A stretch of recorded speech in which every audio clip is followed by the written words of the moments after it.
கிறிஸ்துவுக்குள் அன்பான தேவனுடைய பிள்ளைகளே, வேதம் சொல்லுகிறது பிரயாசப்படுகிறவன் பலனில் முந்தி பங்கடைய வேண்டும் என்று சொல்லி. அப்படியானால் இன்றைக்கு நம்மில் அநேகர் நாம் செய்கிற தொழிலில் அல்லது நாம் எடுக்கிற முயற்சிகளில் நல்ல ஒரு பலன் கிடைக்குமா என்று சொல்லி எதிர்பார்க்கிறோம். நாம் எடுக்கிற முயற்சிகளில் நமக்கு ஏற்ற பலன் கிடைக்காமல் இருக்கும் பொழுது கலங்குகிறவர்களாக, சோர்ந்து போனவர்களாக மாறிவிடுகிறோம். இங்கே பாருங்கள், தேவனுடைய வசனம் மிக திட்டமாக ஒரு காரியத்தை சொல்லுகிறது. லூக்கா எழுதின சுவிசேஷம் 5ஆம் அதிகாரம் 5ஆம் வசனத்தை பாருங்க. அதற்கு சீமோன், ஐயரே, முழுவதும் நாங்கள் பிரயாசப்பட்டும் ஒன்றும் அகப்படவில்லை, ஆகிலும் உடைய வார்த்தையின்படியே வலையை போடுகிறேன் என்றார்.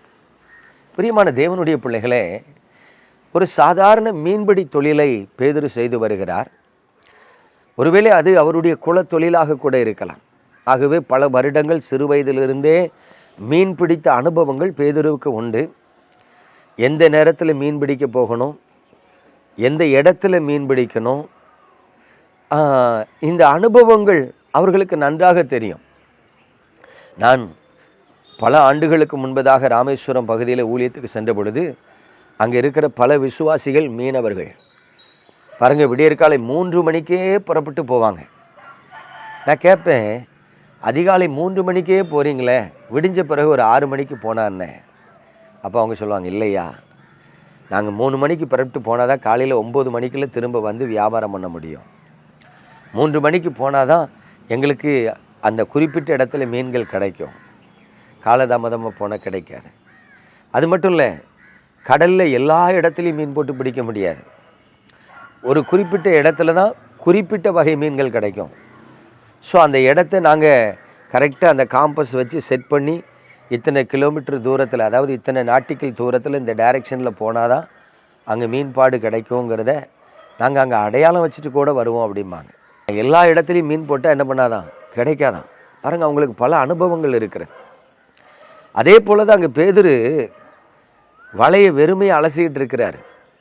இயேசு கிறிஸ்து வந்து அவரோடு கூட பேசி சொல்கிறார், எப்பா, படகு கொஞ்சம் ஆழமாக தள்ளிட்டு போப்பா, தள்ளிட்டு போய் என்ன பண்ணுவா, படகுக்கு வலது பக்கமாக நீ வலையை போடுன்னு சொல்கிறார்.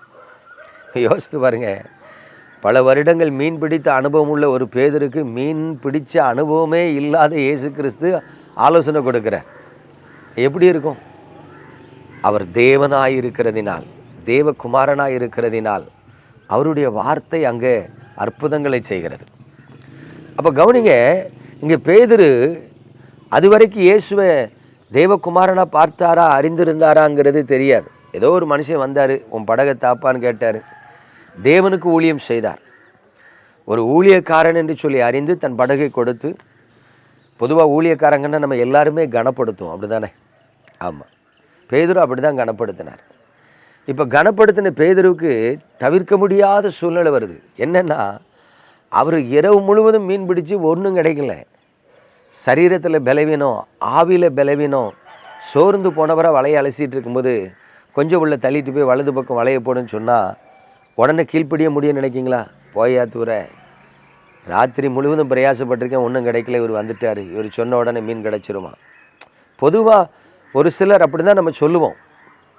ஏன்னா நம்முடைய அனுபவங்கள் நமக்கு கற்றுத்தந்த பாடம் அப்படி. ஆனால் பேதுருட்ட பாருங்க, ஒரு தாழ்மை இருக்குது. அவர் பல வருஷம் மீன் பிடிச்ச அனுபவம் உள்ளவராக இருந்தாலும், இரவெல்லாம் மீன் பிடிச்சு பிரயாசப்பட்டு ஒன்றும் கிடைக்காத நிலையில் சோர்ந்து போனவராக இருந்தாலும், அவரிடத்துல இருக்கிற அந்த மனத்தாழ்மையை பாருங்க. அவர் ஏசப்பாவை பார்த்து சொல்கிறார், ஆண்டவரே, நான் ராத்திரி முழுவதும் பிரயாசப்பட்டேன், ஒன்றும் கிடைக்கல, ஆனாலும் சரி, நீங்கள் சொல்கிறீங்கல்ல, உங்கள் வார்த்தையின்படியே செய்கிறேன். பாருங்கள், படகை எவ்வளோ பலவீனமாக இருந்தாரோ தெரியாது, கடலுக்குள்ளே தள்ளிட்டு போகிறாரு. ஆண்டவர் சொல்லிட்டாருங்கிற அந்த வார்த்தைக்கு கீழ்ப்பிடிந்து வலது பக்கம் வலையை போடுறாரு. வேதம் சொல்லுகிறது 150 பெரிய மீன்களை பிடித்தார்கள். வலை கிழிந்து போகும் என்று சொல்லத்தக்க அளவுக்கு மீன்களை பிடித்தார்கள். பிரியமான தேவனுடைய பிள்ளைகளை, இன்றைக்கு உங்கள் வாழ்க்கையில் நீங்கள் ஆசீர்வாதம் இல்லாமல் இருக்கீங்களா? சமாதானம் இல்லாமல் இருக்கீங்களா? உங்கள் வாழ்க்கையில் சில ஐஸ்வர்யங்கள் தடைபட்டு இருக்கிறதா? ஆண்டவர்கிட்ட விசாரிங்களேன். ஆண்டவரே, என் புத்திக்கு எட்டினபடி நான் எவ்வளவோ பிரயாசப்பட்டுட்டேன், என் தாளந்துகளை நான் செலவழித்து பார்த்துட்டேன், நானும் என்னென்னலாமோ யுத்தியெல்லாம் பண்ணி பார்த்துட்டேன், என்னால் முன்னேற முடியல, சமாதானமாக இருக்க முடியல, ஆசீர்வாதமாக இருக்க முடியல. நீங்கள் ஒரு வார்த்தை சொல்லுங்கப்பான்னு கேட்டு பாருங்களேன்.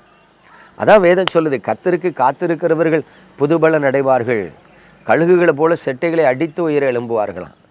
அப்போ நீங்கள் ஆண்டவர்கிட்ட போய் ஒரு ஆலோசனை கேளுங்க. என் தகப்பனே, என் குடும்பம் சமாதானமாக இருக்கணும், என் பிள்ளைகள் ஆசீர்வாதமாக இருக்கணும், என் தொழிலில் நல்ல ஒரு விருத்தி வேணும், நான் என்ன செய்யட்டும்னு சொல்லி கர்த்தரிடத்தில் விசாரித்து பாருங்க. ஜெபிக்கிறது வேற, விசாரிக்கிறது வேற. விசாரிங்க, அவர் உங்கள்கிட்ட பேசுவார். அவர் என்ன சொல்கிறாருங்கிறத கவனிங்க. அந்த வார்த்தையின்படி செய்யுங்க. நீங்கள் வெட்கப்பட்டு போக மாட்டீங்க. கண்டிப்பாக நிறைவான ஆசீர்வாதம் உங்களுக்கு கிடைக்கும். நம்ம ஜெபிப்போமா? எங்கள் அன்பின் பரலோக தகப்பனே, பரிசுத்தமான இந்த காலை வேளையில் தேவ சமூகத்தில் வந்த உமது பிள்ளைகளை ஒப்பு கொடுத்து ஜெபிக்கிறேன், ஆசீர்வதித்து ஜெபிக்கிறேன். உடைய பிள்ளைகளை கண்மணி போல பாதுகாத்து கொள்ளும். உங்கள் முகத்தை அவர்கள் மீது பிரகாசிக்க பண்ணும். அன்பினாலும் கிருபையினாலும் இரக்கத்தினாலும் முடிசூட்டும். இந்த நாட்களுக்கு பிறகு உமது பிள்ளைகள் வாழ்க்கையில் ஒரு பெரிய மாற்றம் வரணும், ஆசீர்வாதம் வரணும், சந்தோஷம் வரணும், சமாதானம் வரணும், கிருபை தாங்கணும். நீங்கள் உங்கள் முகத்தை அவர்கள் மீது பிரகாசிக்க பண்ணி கிருபையாக இருக்க வேண்டுமாய் இயேசு கிறிஸ்துவின் பரிசுத்த நாமத்தில் ஜெபித்து ஆசீர்வதிக்கிறேன். ஆமாண்டவரே, நன்மையும் கிருபையும் உமது பிள்ளைகளை தொடரட்டும் என்று மனதார வாழ்த்துகிறேன். இயேசுவின் நாமத்தில் பிதாவே, ஆமென்.